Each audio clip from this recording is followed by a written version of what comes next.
Hi, my name is Frank Schaefer, a one-time religious rights activist in the 1970s and 80s with my evangelist, Father Francis Schaefer, and now I guess you would describe me as a liberal activist. Doing my bit in the resistance to the worst president this United States has ever elected in my lifetime, certainly. That includes Richard Nixon, and that is Donald Trump. But, you know, as we talk about impeachment and hearings and Russia and Putin and corruption and the nepotism of his family and Breitbart.com and all these other people, let's not lose track of something.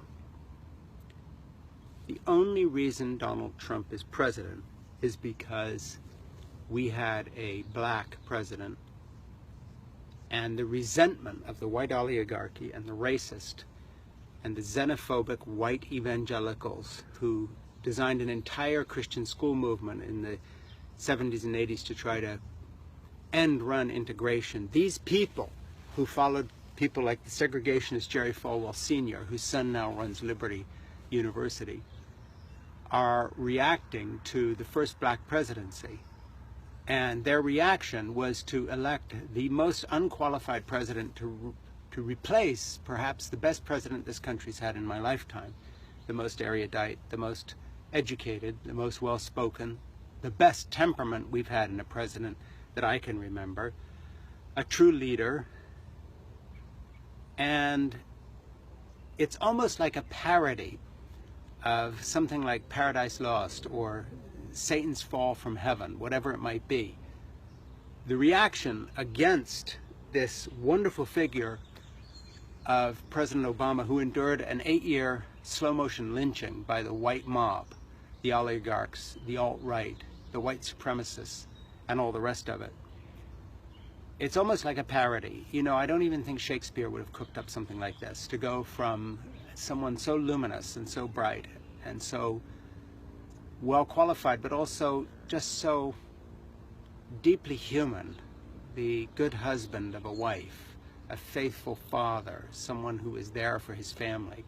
And instead we get this adulterous swine, this philanderer, this molester of woman, this person with criminal impulses who lies his way through life, this con man, this multiple bankrupt, this person who's opened this whole Pandora's box of a relationship with our sworn enemy in Russia, and the murderer, the mass murderer, and the assassin and killer Vladimir Putin, who kills his opponents, who jails them, who beats them. To go from Barack Obama to Trump is really mind-boggling, but it's only explicable by the depth of the racism. The magnifying glass that Trump's election puts on our country goes to show that, yes, indeed, 40% or so of the American public are uneducated, racist fools who occupy this white underclass that, by the way, is where all the so-called real welfare mothers live.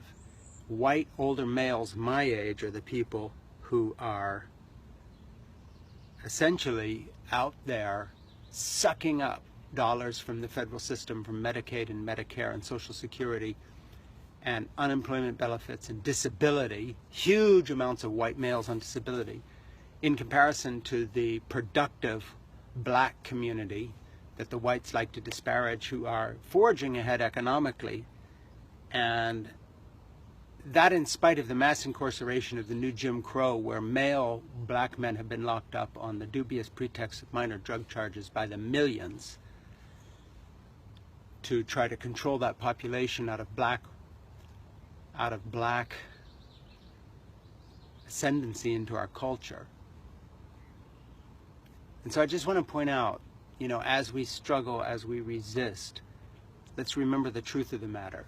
The entire fiasco of Trump is made possible by the resentment of white fools, from the billionaire oligarchs and people like Jeff Sessions and Mike Pence, all the way down to the know-nothing twits flying Confederate flags on the back of their stupid pickup trucks, roaring up and down highways. This entire stupid movement, this fart in the wind, which will blow away and be replaced by a multicultural, decent, fair society that will look at this moment with mind-boggling propensity, saying, what on earth was this about? Just remember this. It is the reaction to a first black president. And otherwise, none of this is explicable, especially the fact that the Republican Party continues to go along with this mentally unstable, unfit fool. Can only be explained by the continuing reaction and obstruction that they cannot get out of the habit of. They're still obstructing the Obama presidency, even though Obama is no longer president. Go figure. Thank you. My name is Frank Schaefer.